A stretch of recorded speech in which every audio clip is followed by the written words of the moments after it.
Fuck it, man. Social justice. Ooh, yes. Is it on?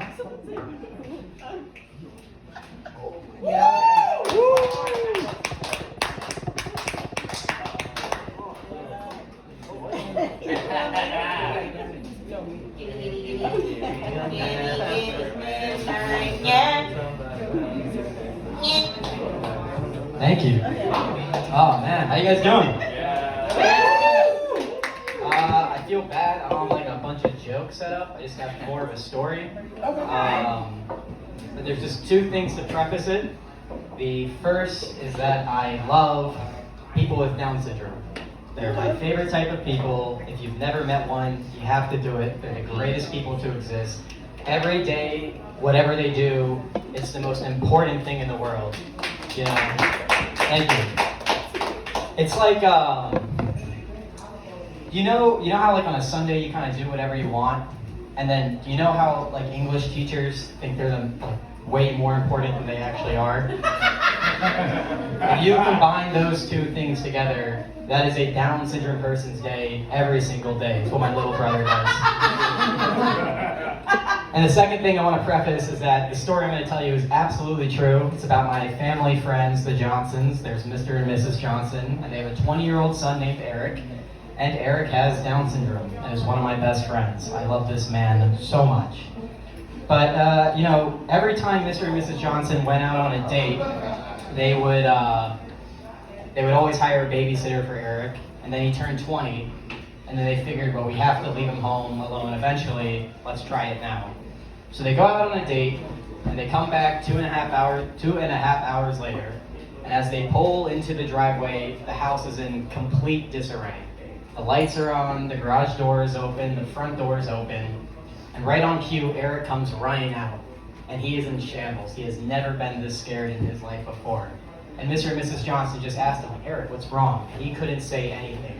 All he could say was, troll, troll, troll. He said, what? So Eric led him back into the house to a closet that had like almost a chair like this propped up against it. Are you okay?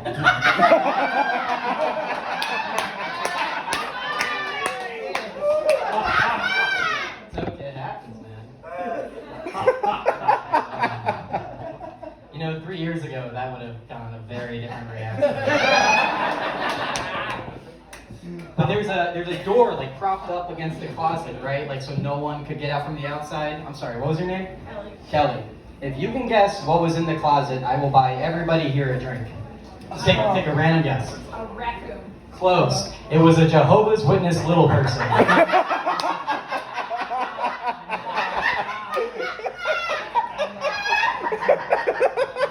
So here's what happened. About an hour after they left, a Jehovah's Witness little person, a little witness, as I like to call it,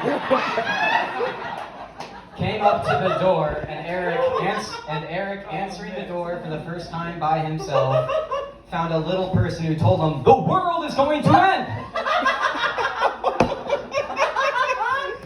And like, you know, who amongst us wouldn't be a little rattled in that situation? But Eric had also never seen a little person, but he did read Lord of the Rings. So he picked him up, he bound and gagged him, and then put him in the closet. For an hour and a half, this person, this little hero, was just trapped. You know what my favorite part of that story is the parents came back and they realized and they felt so bad. They were like, oh my God, like, can we give you money? And he just said, you know, this happens all the time. It's like, this specifically happens? But I think like they should have known, like in retrospect, like who has more patience than a little person Jehovah's Witness? You know what I mean? My name's Michael Kungl. Thank you guys very much.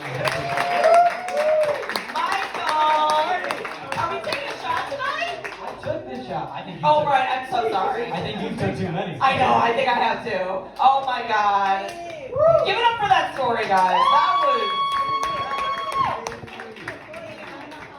That was friggin' Freaking awesome. Okay. That was so good.